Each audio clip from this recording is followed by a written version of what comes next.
Hello students. तो अभी हम लोगों ने जो लास्ट वीडियो लेक्चर्स एक दो तीन देखे हैं उसमें हमने कुछ प्रॉपर्टीज़ पढ़ी, इसकी कुछ इसकी डेफिनेशन, बेसिक डेफिनेशन कहाँ से साइन थीटा कॉस थीटा है इसके बारे में पढ़ा। वो जो प्रॉपर्टीज़ हमने पढ़ी, चलो उनको ब्रीफ करते हैं पहले, फिर उसका यूज़ करके कुछ एग्जांपल्स करेंगे। तो जो जो प्रॉपर्टीज़ हमने पढ़ी, इस डायग्राम को देखिए, इसके ऊपर हमने बहुत सारी बातें की अभी, उन सभी को मैं one by one note down कर रहा हूँ ताकि वो सारी चीज़ें जो हमने पढ़ी हैं वो ध्यान में आ जाएँ। तो सबसे पहली बात तो देखिए, हमने यहाँ पे जो डेफिनेशन की थी उसमें हमने कहा कि ए और बी जो है हमारे पास इस पॉइंट पी के जो कोऑर्डिनेट होंगे वो हमारे पास वैल्यूज़ होंगी कॉस थीटा और साइन थीटा की। ए का मतलब इस पॉइंट का एक्स कोऑर्डिनेट और बी का मतलब वाई कोऑर्डिनेट, जिसमें थीटा वो एंगल होगा जो ये जो लाइन ओपी है वो एक्स एक्सिस की पॉजिटिव डायरेक्शन के साथ बना रही है। और ये जो सर्कल है हमारा, वो सर्कल था centre 0 0 radius 1, x square plus y square is equal to 1। ठीक है, तो ये जो पॉइंट है हमारा 1,0 था और ये वाला पॉइंट था -1,0 और ये वाला पॉइंट 0,-1 था और ये वाला पॉइंट था हमारा 0,1। क्लियर। अब देखिए जो पॉइंट P है वो कहाँ तक जा सकता है, मैक्सिमम इस पॉइंट तक। ऊपर जाना चाहे तो नीचे कहाँ तक आ सकता है, मिनिमम यहाँ तक। तो ऊपर यहाँ तक जब जाएगा, जब इस पॉइंट पे होगा, तब ए की वैल्यू इस पॉइंट मैक्सिमम होगी और मैक्सिमम वैल्यू इस वक्त यहाँ पे जो हमारे पास है, सॉरी, बी की वैल्यू इस पॉइंट पे मैक्सिमम होगी। बी यहाँ पर पहुँचेगा 1 और यहाँ पर आएगा -1। बी की वैल्यू इसका मतलब मैक्सिमम हो सकती है 1 और मिनिमम -1। सिमिलरली जब ये पॉइंट यहाँ पे मूव करेगा तो ए के बारे में बात करते हैं, एक्स कोऑर्डिनेट के बारे में। तो जब यहाँ पहुँचेगा तो एक्स की जो वैल्यू है मैक्सिमम होगी इस जगह पे 1, इससे ज़्यादा दूर नहीं जा सकता ओरिजिन से। और पीछे की तरफ देखें तो यहाँ पर आ सकता है, इससे पीछे नहीं आ सकता। तो इसका मतलब ये हुआ ए की वैल्यू जो हमारे पास है वो भी -1 से 1 के बीच में लाई कर रही है और बी की वैल्यू भी -1 और 1 के बीच में लाई कर रही है। तो ए का मतलब कौन था, कॉस थीटा। तो याद रखिएगा कॉस थीटा की जो रेंज होती है, कॉस थीटा की जो वैल्यू है वो हमेशा -1 और 1 के बीच में लाई करेगी। सिमिलरली साइन थीटा की वैल्यू भी, ये दोनों कभी भी इससे इससे बाहर नहीं जा सकते। ठीक है, ना तो 1 से बड़ा हो सकता है दोनों में से कोई, ना ही -1 से छोटा। दूसरी बात फिर इसी से बोल सकते हो, देखिए अगर साइन थीटा और कॉस थीटा की वैल्यू -1 और 1 के बीच में रहेगी तो साइन स्क्वायर थीटा जो होगा वो कम से कम 0 और ज़्यादा से ज़्यादा हो सकता है 1। अगर कोई नंबर -1 और 1 के बीच में है उसका स्क्वायर करोगे तो 0 से नीचे तो जाएगा नहीं, परफेक्ट स्क्वायर है। और मिनिमम आएगा 0, जब कॉस थीटा 0 होगा तब ये साइन थीटा 0 होगा, तब इनकी वैल्यू 0 आएगी। और मैक्सिमम पहुंच सकता है ये 1 तक। तो साइन स्क्वायर थीटा और कॉस स्क्वायर थीटा दोनों की वैल्यू दोनों की रेंज 0 से 1 रहेगी। तीसरी बात देखिए, ये जो पॉइंट है Q हमारा, इसके कोऑर्डिनेट थे θ,0। ठीक है, अब अगर मैंने पॉइंट P फर्स्ट क्वाड्रेंट में लिया तो Q यहाँ पर होगा सबसे नज़दीक। अगर मैं पॉइंट P को यहाँ पे ले आता हूँ, अगर डायग्राम में मैंने पॉइंट P जो है इस जगह पे ले लिया तो फिर टेंजेंट इस तरह से बनेगा। ठीक है, तो ये सेक थीटा भी यहीं पर आ जाएगा। यानी ये वाला पॉइंट इससे अंदर तो जा नहीं सकता, इधर ही जा सकता है बाहर की तरफ।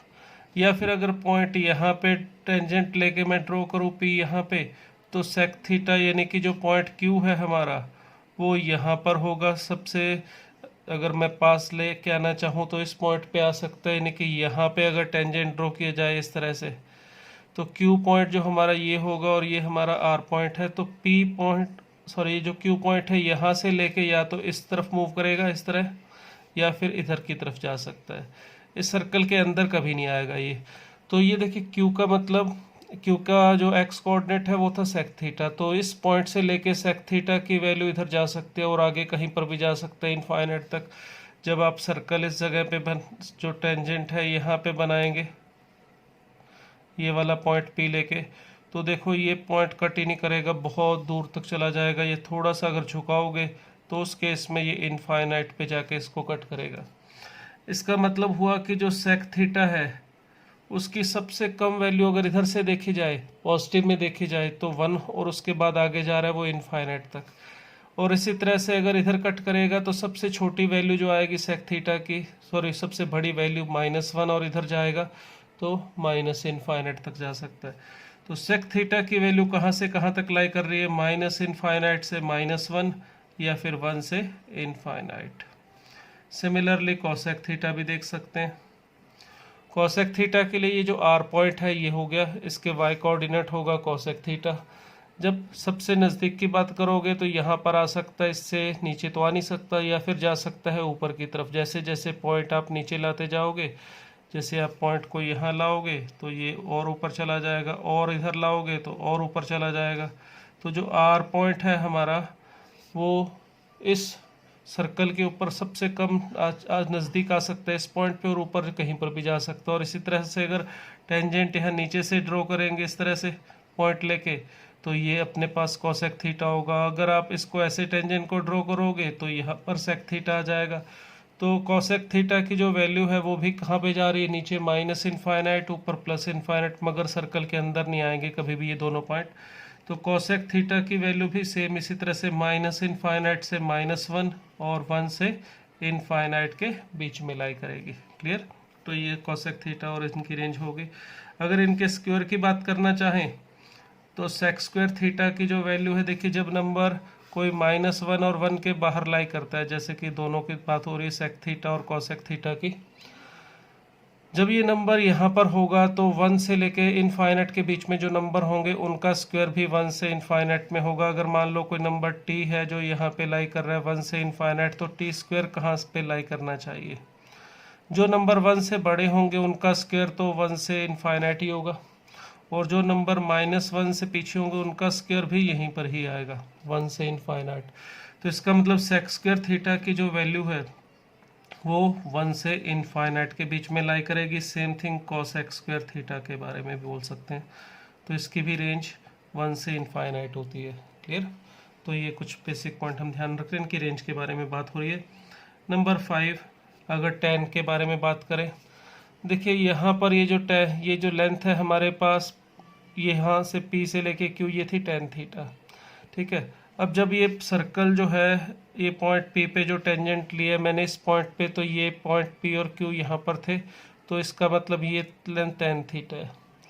अगर मैं इसको छोटा करना चाहूँ तो क्या करूँगा, इसको नज़दीक ले आऊँ टेंजेंट को, इस पॉइंट को इसके जितना नज़दीक लाऊँगा मैं, तो उस केस में ये जो PQ है ये छोटा होता जाएगा और ये PR बढ़ता जाएगा।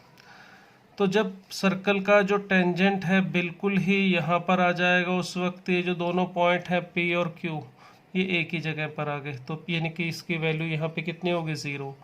और जो tan थीटा है उसकी वैल्यू देखिए बढ़ती जा रही है, जैसे जैसे tan थीटा की वैल्यू जैसे जैसे कम हो रही है, ये वाला पॉइंट इसके जितना नज़दीक आ रहा है R से उतना दूर जा रहा है। तो ये यहाँ पे पहुँचेगा जब ये 0 के पास, तो ये PR पहुँच जाएगा इनफाइनाइट के पास। ठीक है। यहाँ पर जब पहुँचेगा तो tan थीटा की वैल्यू हो रही है 0 और ये पहुँच जाएगा नॉट डिफाइन, वैसे इनफाइनाइट तो नहीं कह सकते इसको, नॉट डिफाइन हो जाएगा। जस्ट इससे पहुँचने से पहले, 0 पे पहुँचने से पहले ज़रूर इनफाइनाइट पे होगा। इसी तरह से जब पॉइंट P यहाँ पे ले लिया जाएगा, तो जैसे जैसे पॉइंट P Q के पास आ रहा था, PQ कम होगा, PR बढ़ेगा। अगर P यहाँ पे इसके पास जाएगा इस तरफ, इस वाले पॉइंट पे, तो PR कम होता जाएगा, PQ बढ़ता जाएगा। तो जो tan थीटा है और cot थीटा, इसकी वैल्यू देखिए यहाँ से लग रहा है कि 0 से इनफाइनाइट जा रही है, मगर हमारा tan थीटा B/A था यहाँ पे, तो ये दोनों पॉजिटिव थे तो इसलिए पॉजिटिव थी।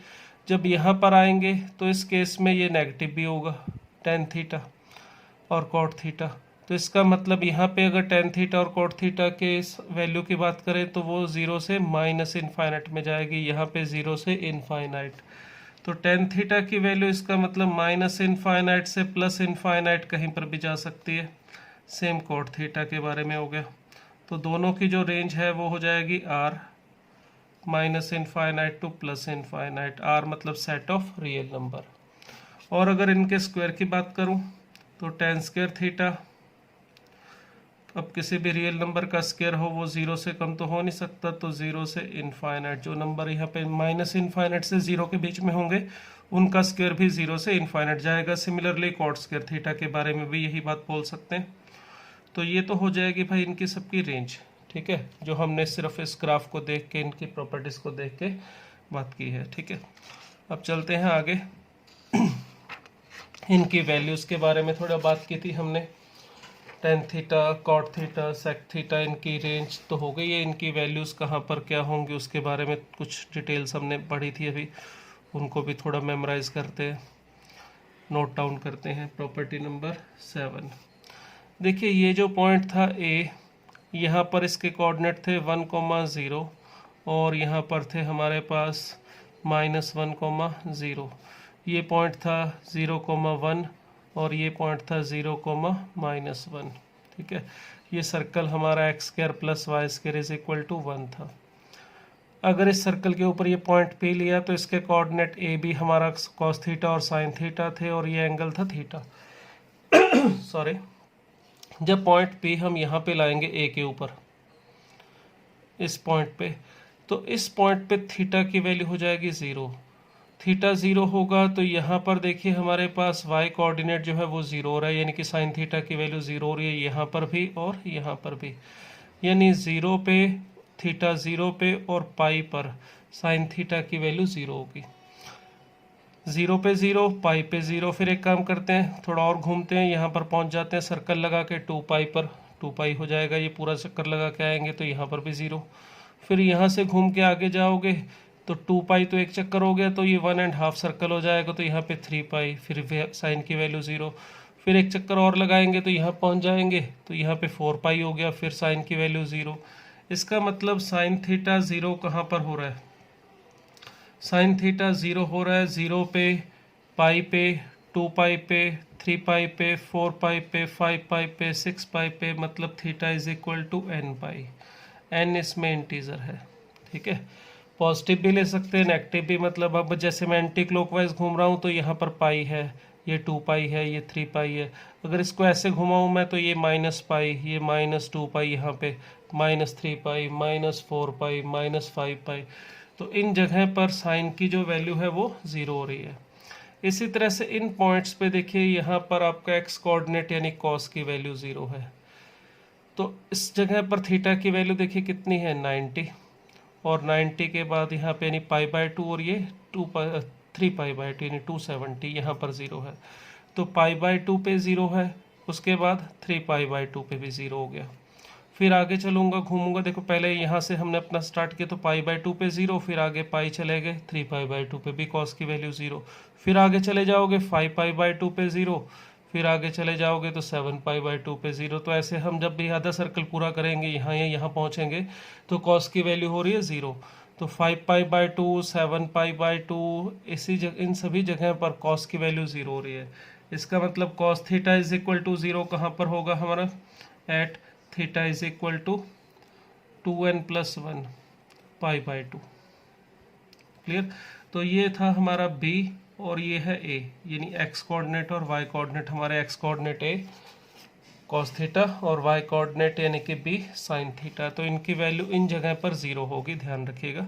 सिर्फ साइन की वैल्यू 0 पर 0 नहीं होती, जैसे आप 10th क्लास में पढ़ते थे, n पाई पर 0 होती है। cos थीटा की वैल्यू सिर्फ 90 पे 0 नहीं होगी, 90, 270, इस तरह से हर ऑड मल्टीपल ऑफ π/2 होगा, यहाँ पर ये 0 होगी। 2n + 1 हम यूज़ करते हैं ऑड नंबर के लिए, इवन नंबर के लिए हम यूज़ करते हैं 2n, और ऑड नंबर के लिए हम यूज़ करते हैं 2n + 1, या फिर 2n - 1 भी यूज़ कर सकते हो, एक ही बात है, दोनों में कोई फ़र्क नहीं है। जब इसमें आप n की इंटीजर वैल्यू रखेंगे तो आपको यहाँ पे 2, 4, 6, 8 इस तरह से मिलेगा, यानी इवन वैल्यूज़। अगर आप यहाँ पे n की वैल्यू रखेंगे 0, 1, 2, 3, 4 इसमें या इसमें, तो आपको यहाँ से ऑड वैल्यूज़ मिलेंगी। तो ये ध्यान रखिएगा, आगे भी हम यहाँ पे इवन के लिए 2n और ऑड नंबर के लिए 2n - 1 या 2n + 1 का यूज़ करेंगे। अब देखिए साइन थीटा हमारा यहाँ पे 0 हो रहा है, तो इसका मतलब जो कोसेक थीटा था हमारा, कोसेक थीटा होता है 1/sin थीटा। तो 1/sin थीटा है, तो साइन थीटा देखिए n पाई पर 0 होगा, और आपको बताया था डिनोमिनेटर में अगर 0 बन जाए तो वैल्यू नॉट डिफाइन होती है। तो हम बोल सकते हैं कोसेक थीटा जो होगा नॉट डिफाइन होगा एट कहाँ पे, थीटा = n पाई। कोसेक थीटा अगर 1/sin थीटा है, और तो जहाँ जहाँ पर भी साइन थीटा 0 बनेगा यानी एन पाई पर, उस जगह पर इसकी वैल्यू डिफाइन नहीं होगी। इसको इनफाइनाइट नहीं बोलना है, बार बार रिपीट कर रहा हूँ। जब डिनोमिनेटर ज़ीरो बनता है, एग्जैक्ट ज़ीरो बनता है, तो वैल्यू इनफाइनाइट नहीं होती, नॉट डिफाइन होती है। तो इसी तरह से फिर कॉट थीटा भी जो था हमारा वो था cos theta by sine theta. तो इसमें भी जब साइन थीटा ज़ीरो बनेगा तो इसी जगह पर एन पाई पर ये भी क्या होगा, नॉट डिफाइन। और कॉट अपने पास जो सेक थीटा था वो था 1/cos थीटा। तो इसका मतलब ये cos थीटा कहाँ ज़ीरो बन रहा है, π/2 पे, 3π/2 पे, 5π/2 पे, और मल्टीपल ऑफ π/2 पे। तो इन जगह पर जब cos थीटा ज़ीरो होगा तो ये भी क्या होगा, नॉट डिफाइन होगा इन पॉइंट्स पे। Theta is equal to 2n+1 π/2 पे। तो और मल्टीपल ऑफ π/2 पे कॉस ज़ीरो होगा, और सेक और दूसरा अपना था टेन थीटा जो कि वह साइन अपॉन कॉस था। ये दोनों के दोनों में डिनोमिनेटर में कॉस थीटा आने की वजह से नॉट डिफाइन होंगे इन पॉइंट्स पे। ठीक है, तो ये कहाँ पर ज़ीरो होगा और नॉट डिफाइन होगा, इसका ध्यान रखना है। और ज़ीरो टेन और कॉट के लिए देखना चाहें तो कॉट थीटा के ऊपर कॉस थीटा है, तो कॉस थीटा जहाँ पे ज़ीरो होगा इन्हीं पॉइंट पे, वहीं पर कॉट थीटा भी ज़ीरो होगा, यानी कि ऑड मल्टीपल ऑफ π/2 पे कॉट की वैल्यू ज़ीरो होती है। इसी तरह से टेन में ऊपर है साइन थीटा, तो साइन थीटा ज़ीरो ज़ीरो पे, पाई पे, 2π पे, यानी कि जहाँ पे साइन ज़ीरो होगा वहीं पर टेन थीटा भी ज़ीरो होगा। तो ये हमने बात की थी इसकी, कौन कहाँ पे ज़ीरो बनेगा या नॉट डिफाइन होगा। ये मेनली इन चार पॉइंट्स के बारे में ही होती है, ये पॉइंट जो कॉर्नर वाले पॉइंट्स हैं। नेक्स्ट थिंग, हमने एक रूल पढ़ा था कौन कहाँ पॉजिटिव और कौन कहाँ पे नेगेटिव होगा। ये फर्स्ट क्वाड्रेंट है, ये सेकंड क्वाड्रेंट था, ये थर्ड क्वाड्रेंट और ये फोर्थ क्वाड्रेंट। तो फर्स्ट क्वाड्रेंट में जो पॉइंट पी है उसमें ए और बी पॉजिटिव होते हैं, तो हमारे पास sine theta, cos theta, sec theta, cosec theta, ये अगर हम ए और बी की टर्म में लिखे, sine theta B, cos theta A था, सेक थीटा 1/a और कॉसेक थीटा 1/b था। टेन थीटा जो था हमारा वो था b/a और कॉट थीटा था हमारा a/b। तो फर्स्ट क्वाड्रेंट में क्योंकि ए और बी दोनों पॉजिटिव होते हैं तो इसलिए इसमें ऑल ट्रिग्नोमेट्रिक फंक्शन जो है वो पॉजिटिव होते हैं। A stands for all. After school to college, ये हमने रूल डिसाइड बनाया था। तो फर्स्ट क्वाड्रेंट में अगर थीटा है, यानी थीटा की वैल्यू 0 से π/2 है, तो सभी ट्रिग्नोमेट्रिक फंक्शन, सभी ये जो सभी का मतलब ये 6 के 6, ये सभी ट्रिग्नोमेट्रिक फंक्शन की वैल्यू इसी रीजन में पॉजिटिव आएगी। अगर थीटा सेकंड क्वाड्रेंट यानी π/2 से लेके पाई के बीच में है, तो इसमें साइन पॉजिटिव होगा क्योंकि एक्स कोऑर्डिनेट नेगेटिव हो जाएगा इस जगह पे, वाई कोऑर्डिनेट पॉजिटिव हो जाएगा, ए नेगेटिव बी पॉजिटिव होने की वजह से इसमें सिर्फ साइन और उसका रेसिप्रोकल कौन, कोसेक। साइन पॉजिटिव है तो ऑब्वियस सी बात है उसका रेसिप्रोकल भी पॉजिटिव होगा। यहाँ पर थर्ड क्वाड्रेंट में देखिए थीटा की वैल्यू लाई करती है पाई से लेके 3π/2 ओपन इंटरवल में, और यहाँ पर ए और बी दोनों के दोनों नेगेटिव होंगे। अगर ए और बी दोनों नेगेटिव हैं तो रेशो ये b/a और a/b पॉजिटिव हो जाएगा, तो यहाँ पे tan और cot ये दोनों तो पॉजिटिव होंगे, बाकी ये चारों क्या होंगे, नेगेटिव वैल्यू लेंगे। फोर्थ क्वाड्रेंट यानी कि थीटा की वैल्यू जब 3π/2 से लेके 2π के बीच में लाई कर रही है, तो इस रीजन में a पॉजिटिव और b क्या होगा, नेगेटिव। अगर a पॉजिटिव और b नेगेटिव है तो इसका मतलब इस रीजन में हमने कहा था ये जो है कॉस और सेक, क्योंकि a में कॉसेक थीटा एक इक्वल है और सेक थीटा 1/, ये दोनों पॉजिटिव होंगे, कॉस और उसका रेसिप्रोकल, और बाकी सभी नेगेटिव होंगे। ये हमारे पास रूल था कौन किस क्वाड्रेंट में पॉजिटिव और कौन नेगेटिव होगा। नेक्स्ट थिंग देखिए, इसमें हमने कुछ वैल्यूज़ भी बनाई थी जो आप 10th क्लास में भी पढ़ते थे।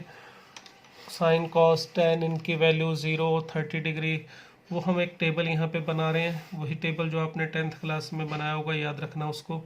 0 डिग्री पे वैल्यू हमने बात की थी 30 डिग्री पे, 45 डिग्री पे, 60 डिग्री पे और 90 डिग्री पे। इन जगह पर हमें साइन की वैल्यू, साइन थीटा, ये थीटा की वैल्यूज़ हैं, और हम यहाँ पे ट्रिग्नोमेट्रिक फंक्शंस की वैल्यू ले रहे हैं। Sine theta, cos theta, tan theta, sec theta या कॉसेक थीटा पहले लिख लेते हैं, sec theta and cot theta. इनकी वैल्यूज़ हमें याद रखनी है। ठीक है, याद रखने के लिए बहुत सिंपल सा एक तरीका है, वो भी आपको पता होगा, नहीं पता है तो मैं बता देता हूँ। ये जो वैल्यूज़ हैं हमारे पास साइन कॉस टेन सेक, इनकी इन 6 एंगल्स सॉरी इन 5 एंगल्स पे हमें बार बार ज़रूरत पड़ेगी। तो इनको याद रखने का तरीका क्या है, देखिए अगर आपको याद रखने तो इस तरह से लिख लीजिए 0 1 2 3 एंड 4। ठीक है, 0 से लेके 4 तक लिख लीजिए, अपॉन 4 कर दीजिए इस तरह से, और फिर ऊपर लगा दीजिए root, square root, positive square root. और ये जो वैल्यूज़ आएंगी, ये वैल्यूज़ आएंगी हमारी साइन थीटा की। 0/4 दैट इज़ 0। ठीक है, चलो ये 0 और इसको लिखते हैं 1/2, ये 1/√2, ये मिल रहा है √3/2 और ये आ रहा है 1। तो ये साइन थीटा की वैल्यूज़ हैं 0 डिग्री पे, 30 डिग्री पे, 45 पे, 60 पे एंड 90 पे। कोस थीटा की लिखनी है तो इनको रिवर्स ऑर्डर में लिख लीजिए, 1 यहाँ पे, ये √3/2 यहाँ पे, ये 1/√2 यहीं रहेगा, ये 1/2 यहाँ आ गया और 0 चला गया है इधर। इसी तरह से टेन थीटा लिखना है तो वो था साइन अपॉन कॉस, तो इन दोनों का रेशियो लीजिए, देखिए 0/1 0, इन दोनों को डिवाइड कीजिए 1/√3, इन दोनों को डिवाइड कीजिए 1, इन दोनों को डिवाइड कर दीजिए तो √3, और ये 1/0 नीचे 0 आ जाएगा, तो इनफाइनाइट नहीं लिखना है, क्या लिखना है, नॉट डिफाइन। कोसेक थीटा की वैल्यू साइन थीटा का रेसिप्रोकल होता है, तो इनका रेसिप्रोकल करो, देखो साइन की जो वैल्यूज है इनका रेसिप्रोकल 0 का रेसिप्रोकल नॉट डिफाइन, 1/2 का रेसिप्रोकल 2, √2, यहाँ पे 2/√3 एंड 1। ये कोसेक थीटा की वैल्यू होगी। इसी तरह से सेक थीटा की वैल्यू है को 1/cos थीटा, तो यहाँ से इसका रेसिप्रोकल करेंगे तो ये आ जाएगा 1, 2/√3, √2, 2 एंड यहाँ पे 0 है तो इसका reciprocal not define. Cot theta होगा टेन थीटा का रेसिप्रोकल, तो 0 पे टेन थीटा की वैल्यू क्योंकि 0 है तो इसकी क्या होनी चाहिए, नॉट डिफाइन। ये 2/√3, √2, 2, यहाँ पे ये हमारे पास कितना था, सॉरी कॉट थीटा का हमने यहाँ से लिखना था, ये √3 था, ये गलत लिख दिया मैंने गलती से, इसका रेसिप्रोकल कर दिया, चलो सही कर देते हैं। कॉट थीटा के लिए 0 का रेसिप्रोकल नॉट डिफाइन, इस √3 का रेसिप्रोकल करेंगे तो यहाँ पर आना चाहिए था √3, 1 का रेसिप्रोकल यहाँ पे 1 होगा, यहाँ पे 1/√3, और यहाँ पे अगर ये नॉट डिफाइन है एक्चुअल में तो आप कॉट थीटा एक्चुअली यहाँ से आता है कॉस अपॉन साइन, तो ये जो हमारे पास है कॉस अपॉन साइन की वैल्यू आ रही है वो आ रही है 0/1 which is equal to 0। Sine theta tan theta था हमारा sine by cos, cot theta होता है कॉस बाय साइन, तो इन दोनों को रिवर्स इस तरह से रेसिप्रोकल लेंगे 0/1 तो वो 0 आ जाएगा। ठीक है, तो ये वैल्यूज़ हमें ध्यान में रखनी है। एक प्रॉपर्टी और ध्यान में रखनी है, ये जो हमने सर्कल में पढ़ा था साइन और कॉस। ठीक है, अगर ये एंगल थीटा है यहाँ पे, ये पॉइंट पी के कोऑर्डिनेट हैं ए और बी, तो अगर यहाँ पे थीटा है तो अगर मैं घूम के आ जाऊँ एक चक्कर लगा के तो थीटा भी यहीं पर होगा, इसी एंगल में थीटा होगा, यहीं पर ही थीटा +2π होगा। तो इसका मतलब अगर साइन थीटा की वैल्यू b है, कॉस थीटा की वैल्यू है, तो 2π आगे जाने पर यानी थीटा +2π पर भी वही कोऑर्डिनेट मिल रहे हैं। एक चक्कर और लगा के आ जाओगे तो 4π ऐड करने पर भी वही सारी वैल्यूज़ मिल रही हैं। तो आप ये बात भी बोल सकते हो जितने भी ट्रिग्नोमेट्रिक रेशोज हैं, टी का मतलब साइन कॉस टेन सब की बात हो रही है, 2nπ प्लस थीटा पे वैल्यू वही मिलेगी जो थीटा पे थी, तो टी थीटा। ठीक है, ये था 9th प्रॉपर्टी टेबल और ये 10th प्रॉपर्टी। इसको पीरियोडिक फंक्शन के बारे में बात करेंगे, उसमें और डिटेल में भी बताऊंगा इसमें। तो अभी याद ये रख सकते हो कि 2π यानी कि पूरा एक सर्कल घूम के आएंगे तो वही कोऑर्डिनेट वापस मिलेंगे, पी पॉइंट वही मिलेगा, तो 2π प्लस थीटा टेंथ साइन हो कॉस हो टेन हो सब पे वही सेम वैल्यू मिलती है। जैसे साइन की वैल्यू 30 डिग्री पे कितनी आती है 1/2, तो 360 आगे चले जाओ तो साइन ऑफ 360 प्लस 30 यानी 390 पे भी उतनी मिलेगी, और 360 आगे चले जाओ तो साइन 720 पे भी वैल्यू उतनी ही मिलेगी। तो इस तरह से ये प्रॉपर्टीज़ थी जो हमने लास्ट के कुछ वीडियोस में फाइंड आउट की थी और इनको मैंने कंपाइल करके इस वीडियो लेक्चर में आपको बताया है। अब इसका यूज़ करके हम बात करेंगे एग्जांपल्स की कि कैसे इनका यूज़ करना है, किस तरह से इसको अप्लाई करना है।